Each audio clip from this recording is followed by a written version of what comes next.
The big story for the Nigeria's brewing sector is the latest increase in tariffs for selected alcoholic beverages and cigarettes, or what you call tobacco, by the Ministry of Finance. So let's look at some very heavyweights in the brewing sector in the market. How would they be positioning for the latest tax, or what's called excise tariff that is gone a little bit higher? Let's get Rotimi Fakaijo to wrap up the show for us today on that note and take a look at how the market is looking through the latest development. Rotimi, good morning and thanks for joining us from Enterprise Stockbrokers. Good morning, Boston. Yes. So what does it really mean? Are there words on the street about how Nigerian breweries, Guinness, Champion Breweries, and a few others will be positioning for the latest review in excess?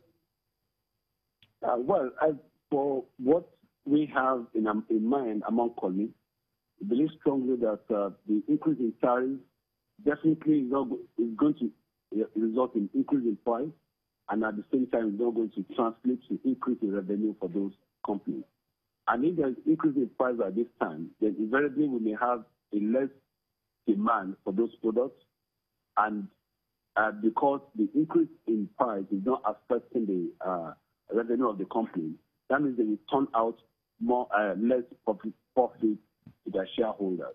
It definitely is a loss-loss situation for both consumers of those products and also the company involved. But it's a win for the government because they are trying to create a disincentive for people to take such products and also to earn more revenue. So for people who are forward-looking, it's definitely a time for investors to look critically at the way forward for those particular products. Incidentally, we don't have any tobacco company listed in the market right now, but we have a host of brewery companies listed, about 4 or 5 of them thereabouts. So I believe that going forward, investors will have to invest cautiously in those companies because definitely we may not see higher profits going for them in time to come, and that definitely is going to impact negatively on their outcome. Okay, a quick one, Rotimi, just to wrap it up with you. Nigerian breweries has been in the market phase over the last couple of weeks in terms of the volume of what investors are buying every day and the share price as well. What's the big story from this big brewer? I think for me, the way the market is interpreting the whole thing, if you look at what had happened in recent times, we've seen the price of the 52-week high for Nigerian breweries at being 192 naira.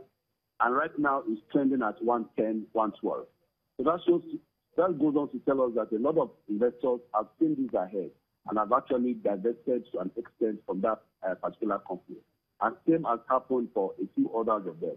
So for those who are watching the market very closely, I believe that we may not really see much more impact on the pricing of those stocks in the market going forward.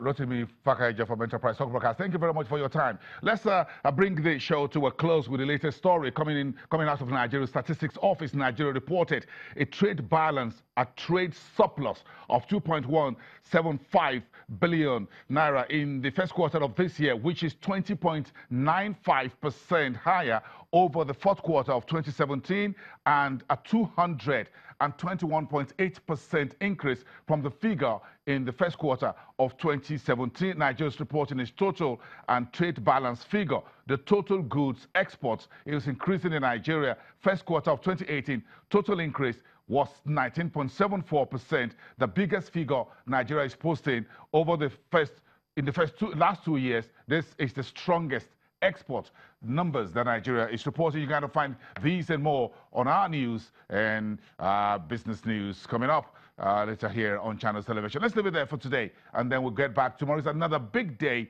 for the market and the business space here. Join us at 10 o'clock in the morning, and I'll see you then. Have a great day, everyone.